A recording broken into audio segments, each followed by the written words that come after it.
पाकिस्तान की मौजूदा सूरत हाल को देख के यूँ ज़ाहिर होता है कि हाना जंगी जैसा माहौल है। कानून की बालादस्ती ना होने के बराबर नजर आती है। पॉलिटिकल इंस्टेबिलिटी अपने पीक पर दिखाई दे रही है। दहशतगर्दी का मसला थमने का नाम ही नहीं ले रहा। पाकिस्तान की मौजूदा सूरत हाल को देखकर नौजवान पाकिस्तानी पाकिस्तान को छोड़ना चाहते हैं, जबकि अब तक 1 करोड़ पाकिस्तानी पाकिस्तान को छोड़ चुके हैं। पाकिस्तान में अब तक 4 मार्शल लॉ लग चुके हैं, जबकि पाकिस्तान की तारीख में कोई ऐसा वज़ीर-ए-आज़म नहीं आया जिसने अपनी मुद्दत को पूरा किया हो। लेकिन ऐसा क्यों है कि पाकिस्तान में 4 मार्शल लॉ लग चुके हैं, जबकि इंडिया में एक भी मार्शल लॉ नहीं लगा? आखिर क्यों पाकिस्तान की तारीख में कोई भी ऐसा वज़ीर-ए-आज़म नहीं आया जिसने अपनी मुद्दत को पूरा किया हो? आज की वीडियो में हम यही देखेंगे। चलें शुरू करते हैं। पाकिस्तान की सबसे पहली वजह जो कि पाकिस्तान को कमज़ोर करने का बाइस बनी, वो सियासत ही थी। पाकिस्तान के पहले गवर्नर जनरल कायद-ए-आज़म मोहम्मद अली जिन्ना ही थे। कायद-ए-आज़म मोहम्मद अली जिन्ना एक ज़हीन इंसान थे और पाकिस्तान को संभालने की सलाहियत रखते थे। जैसे ही कायद-ए-आज़म मोहम्मद अली जिन्ना दुनिया से रुखसत हुए तो तमाम जिम्मेदारी अब लियाकत अली खान पे थी। लियाकत अली खान ने पाकिस्तान को बहुत ही बेहतर तरीके से चलाया, लेकिन जैसे ही लियाकत अली खान को शहीद किया गया तो पाकिस्तान में अदम इस्तेहकाम का एक ऐसा बाजार गर्म हुआ जो कि अब तक ठंडा होने का नाम ही नहीं ले रहा। पाकिस्तान के सिर्फ पहले ही 10 सालों में 7 वज़ीर-ए-आज़म बदले जा चुके थे। इस पर तंज करते हुए इंडिया के वज़ीर-ए-आज़म जवाहरलाल नेहरू ने कहा कि मैं तो इतनी दोतियां नहीं बदलता जितना कि पाकिस्तान अपने वज़ीर-ए-आज़म बदल देता है। लियाकत अली खान के बाद जिन लोगों ने पाकिस्तान की जिम्मेदारी उठाई हुई थी वो तमाम के तमाम लोग नाअहल थे। मोहल्लाती साजिशों का बाजार गर्म हो चुका था। सियासतदानों की नाअहली का अंदाज़ा हम इस बात से लगा सकते हैं कि पाकिस्तान का पहला आइन 1956 में बना, जो कि 2 साल बाद ही टूट गया, जबकि इंडिया का आइन 1950 में ही बन गया और अभी तक वही चल रहा है। पाकिस्तान में फौजी अमरीत यकदम ही खुल के बाहर नहीं आ गई थी, बल्कि इसने कुछ वक्त लिया। मिसाल के तौर पर 1950 की दहाई के अव्वल में ही लाहौर में फसादात फूट पड़े थे, जो इसलिए बड़े फुटे क्योंकि शहरी हुक्काम इन पर काबू पाने में नाकाम रहे थे। आखिरकार फौज को बुला लिया गया। इसने तेज़ी और मजबूती से मुसीबत को ख़त्म कर दिया। फिर कमांडेंट ऑफिसर जो कि इस सब को लीड कर रहे थे, उन्होंने एक गैर मामूली दरख्वास्त की। इसने अपने फौजियों को बैरकों में वापस बुलाने से पहले कुछ और दिन मांग लिए। इन चंद तेज़ दिनों में फौज ने शहर को मुकम्मल तौर पर साफ कर दिया। अवामी इमारतों को पेंट कर दिया गया, सड़कों की मरम्मत कर दी गई, गैर मुजाद तामीरात को उखाड़ फेंक दिया गया और दहर लगाने का काम भी शुरू कर दिया गया। फिर इन तमाम कामों के मुकम्मल हो जाने के बाद फौज खामोशी से पीछे हट गई और लाहौर को एक फौजी छावनी की तरह साफ और सुथरा कर दिया गया। फौज ने वो सारा काम चंद ही दिनों में कर दिया जो कि शहरी अथॉरिटी शायद कई साल लगाने के बाद भी नाकाम रहती। पाकिस्तान के पहले 10 सालों में ही 7 वज़ीर-ए-आज़म बदले जा चुके थे और इस अदम इस्तेहकाम का फ़ायदा उठाते हुए जनरल ने आइन को तोड़कर मुल्क पर कब्जा कर लिया। उस वक्त अवाम फौज से बहुत ज़्यादा खुश थी। फौज को तलब किया गया तो अवाम का एक तबका इस खबर पर बहुत ज़्यादा खुश हुआ। दरहकीकत उस वक्त एक कहावत ये थी कि पाकिस्तान में अब तो माशाअल्लाह हो गया है। इसका तकरीबन तर्जुमा ये था कि खुदा के फजल से पाकिस्तान में हालात ठीक हो जाएंगे। अयूब खान के दौर को तरक्की का दौर कहा जाता है और पाकिस्तान ने इसके दौरान काफ़ी ज़्यादा तरक्की भी की। मिसाल के तौर पर 1963 में पाकिस्तान ने वेस्ट जर्मनी को कर्जा भी दिया था। पाकिस्तान अपने इलाके की उभरती हुई ताकत बन रहा था, लेकिन ताकत फर्द वाहद के हाथ में होने की वजह से काफ़ी ज़्यादा मसाइल भी पैदा होना शुरू हो गए थे। मिसाल के तौर पर मशरकी पाकिस्तान में डेवलपमेंट ना होने के बराबर थी। मशरकी पाकिस्तान में शेख मुजीबुर रहमान मकबूल लीडर थे, जबकि मगरबी पाकिस्तान में जुल्फ़िकार अली भुट्टो इंतहाई मकबूल लीडर थे। एस्टेब्लिशमेंट जुल्फ़िकार अली भुट्टो को बरसर इक़्तिदार लाना चाहती थी। इलेक्शन हुए तो मशरकी पाकिस्तान में शेख मुजीबुर रहमान बारीक सरियत से इंतखाबात जीत गए। अब इलेक्शन शेख मुजीबुर रहमान जीते थे तो हुकूमत साजी का मुकम्मल हक उनका था, जबकि एस्टेब्लिशमेंट जुल्फ़िकार अली भुट्टो को बरसर इक़्तिदार देखना चाहती थी। इसी कशमकश का फ़ायदा उठाते हुए इंडिया ने बांग्लादेश यानी मशरकी पाकिस्तान पर हमला कर दिया और मशरकी पाकिस्तान को मगरबी पाकिस्तान से अलहदा करके बांग्लादेश बना दिया गया। अब मगरबी पाकिस्तान जो कि अब पाकिस्तान बन चुका था, उस पर जुल्फ़िकार अली भुट्टो बरसर इक़्तिदार आ चुके थे।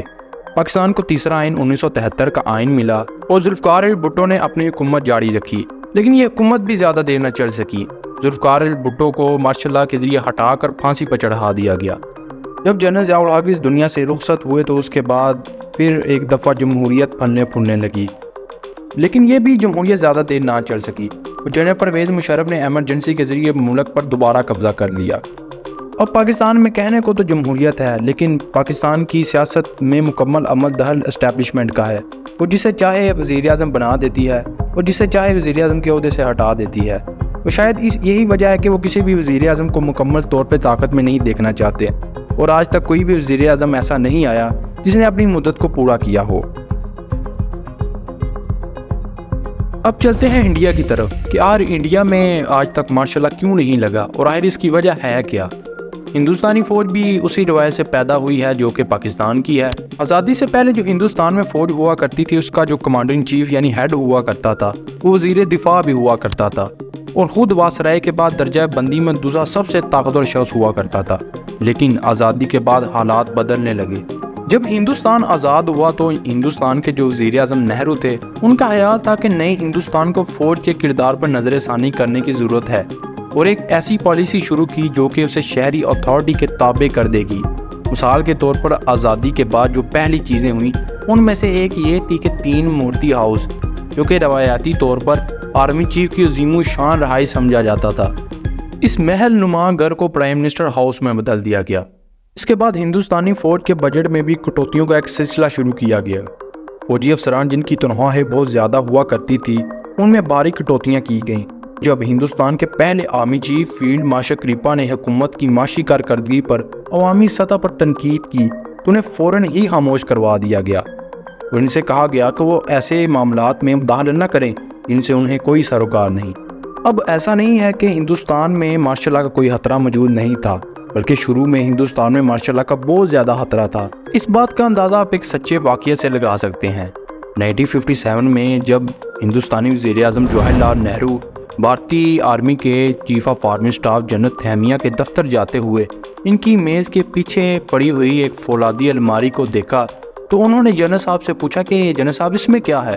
تو جنرل نے جواب دیا کہ اوپر والے دراز میں ملک کے دفاعی منصوبے موجود ہیں، اور دوسری دراز میں ملک کے اعلیٰ جرنیلوں کی خفیہ فائلیں ہیں۔ جبکہ یہ سب بتانے کے بعد جنرل صاحب خاموش ہو گئے۔ خاموش ہونے پر جواہر لال نہرو نے پوچھا کہ جنرل صاحب تیسرے دراز میں کیا ہے؟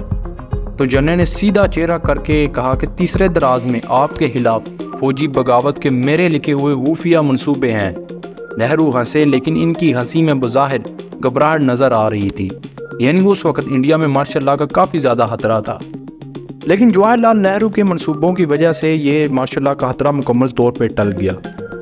پاکستان میں مارشل لا کی وجہ یہی بنی کہ پاکستان کے شروع کے سیاستدان کافی نااہل ثابت ہوئے۔ وہ بجائے ملک کے معاملات کو دیکھنے کے ایک دوسرے کی ٹانگیں کھینچنا شروع ہو گئے، اور سیاسی عدم استحکام شروع سے ہی چلا آ رہا ہے۔ یہی وجہ ہے کہ پاکستان میں بار بار مارشل لا لگتے ہیں، اور اگرچہ مارشل لا نہ بھی ہو تب بھی جمہوریت کے نام پر پیچھے سے سب کچھ اسٹیبلشمنٹ ہی ہینڈل کر رہی ہوتی ہے۔ اب آتے ہیں اس کے حل کی طرف کہ آیا اس کا کوئی حل بھی موجود ہے؟ تو اس کا حل یہی ہے کہ تمام پولیٹیکل پارٹیز اکٹھی ہو جائیں، وہ مل کر ایسی پالیسیز بنائیں جن کی وجہ سے اسٹیبلشمنٹ کو چیک اینڈ بیلنس میں رکھا جا سکے۔